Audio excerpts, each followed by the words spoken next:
how is AI going to change the delivery of care, and how are you integrating that within your platforms to make operators more efficient, their teams more productive, while at the same time not jeopardizing some of the requirements that are forced upon operators across the country? Good question and a hard one to answer.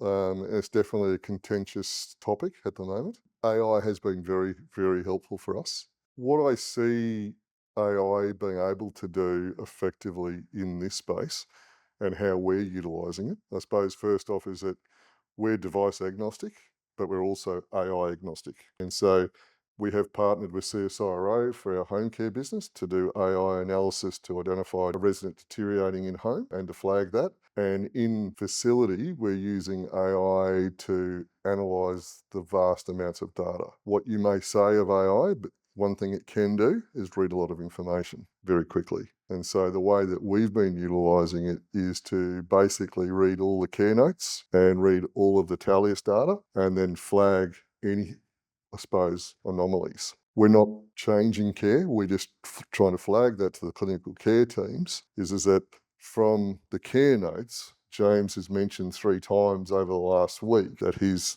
calf muscle on his left side is sore. Now that would normally be just buried and not read or seen. But Talius has also noticed that your pendant you're wearing is that your step count has dropped and your gait analysis has deteriorated and you've slept more and you've had longer showers this week than normal. That is the way AI will work. To go, don't know, but there's something for the clinical team that should probably jump in and have a quick squeeze because you're potentially going to be the next fall.